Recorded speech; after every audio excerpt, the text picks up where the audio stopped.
Rational numbers வந்து real நம்பர்ஸில் ஒரு பிரிவு, இரேஷனல் நம்பர்ஸு ஒரு பிரிவு இருக்குது. ஆனால் ரேஷனல் நம்பர்ஸில் natural number, whole number, integers எல்லாம் வரும்.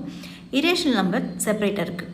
ரேஷனல் நம்பர் இருக்கக்கூடிய நேச்சுரல் நம்பர்ஸ் வந்து 1 2 3 4 5ன்னு ஒன்று ஆட் ஆகக்கூடிய இன்ஃபினிட்டி நம்பர்ஸ் தான் வந்து நேச்சுரல் நம்பர்ஸ்.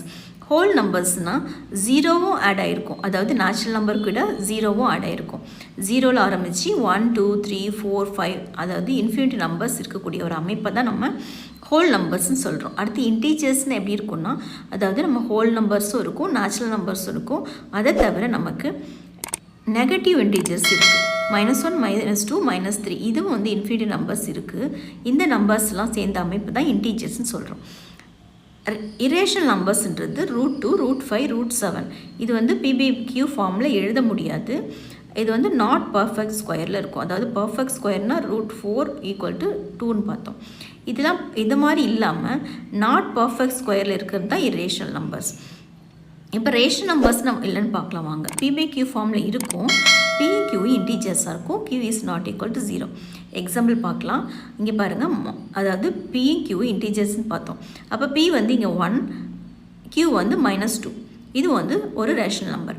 அதே மாதிரி 1/-100 இதுவும் ஒரு ரேஷனல் நம்பர். அதுக்கப்புறம் பாருங்கள் 1/3 இதுவும் அதாவது இது பாசிட்டிவ் இன்டீஜர், இதுவும் பாசிட்டிவ் இன்டீஜர்.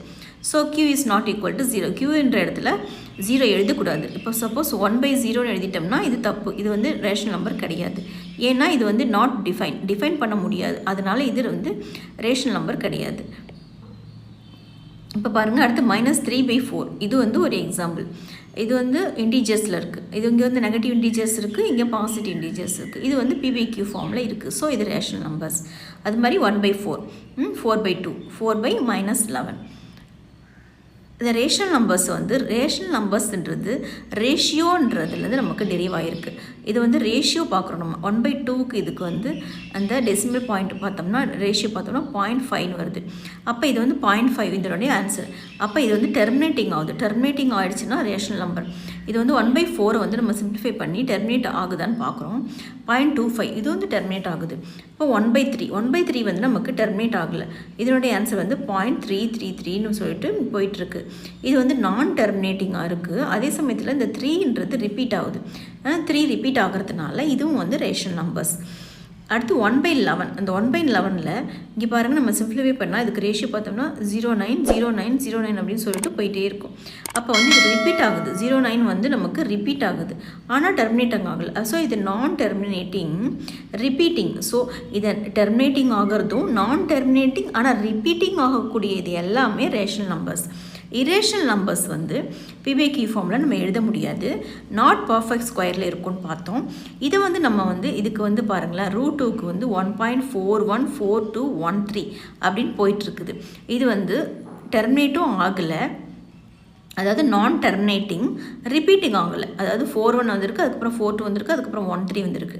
அதே மாதிரி இங்கே √5க்கு பாருங்கள் 2.236 அந்த மாதிரி வந்துகிட்டே இருக்கும். அந்த √3 பாருங்கள் 1.732050 அந்த மாதிரி வேறு வேறு நம்பர்ஸ் வந்து வந்துட்டு இருக்கும்.